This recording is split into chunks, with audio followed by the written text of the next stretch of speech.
So, you want to play Nunu mid, huh?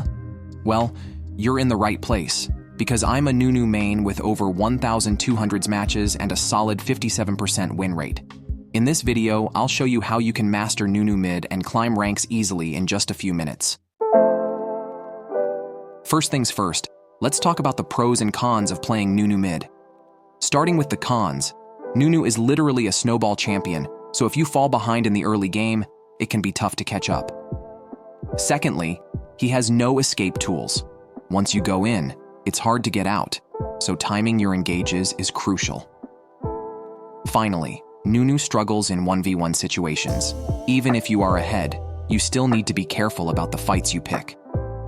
Now, let's look at the pros. Nunu has strong early game pressure.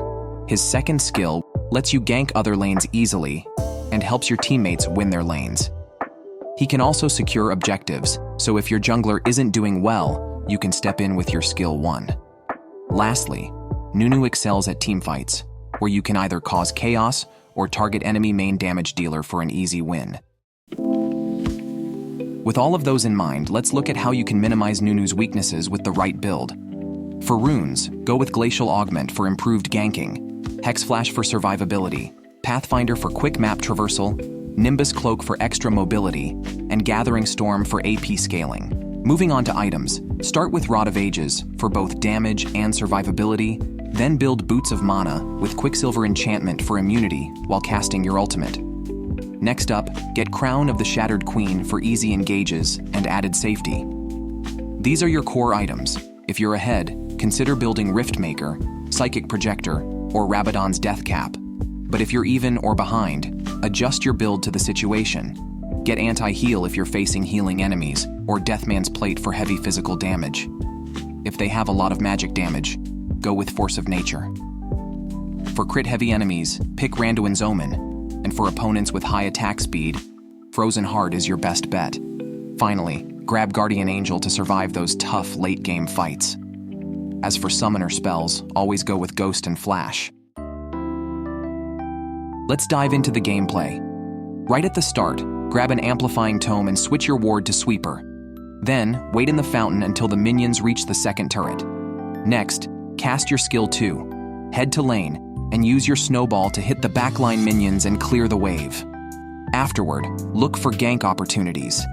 If nothing's happening, stick to the lane and farm with your snowball.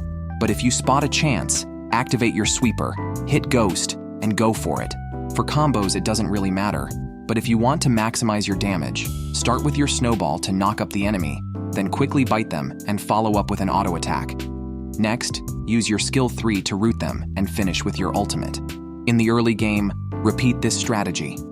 Farm if you don't see opportunity and gank whenever possible. Once mid-game hits when the dragon spawns, stick with your teammates for objective battles, and this is where Nunu mid truly shines. If your jungler is bad or absent in an objective fight, you can step in and secure those objectives yourself with your skill 1. If you're ahead, make sure to initiate battles and snowball hard. Once you've built Quicksilver Enchantment, your ultimate will hit like a nuke. Ideally, you should use it when the enemy uses crowd control on you. But for a safer play, especially if you're a beginner, use it right after you start your ultimate. Even though it only makes you immune for 0.75 seconds, channeling the ultimate for that long can still deal massive damage. Also, kill the scuttle if you have nothing else to do. This helps with your ganks. And if you find yourself as the only frontliner in team fights, consider building Guardian Angel so you can dive in without worry. In the late game, it's usually a breeze if you've played Nunu mid correctly. However, if you didn't manage to snowball early on, consider building the tank items I mentioned earlier and play as a frontline tank instead. Generally, if you've gotten ahead early, you're likely to secure victory. So, play it safe, avoid major mistakes, and you'll definitely win the match. Thanks for watching. Like and subscribe if you enjoyed.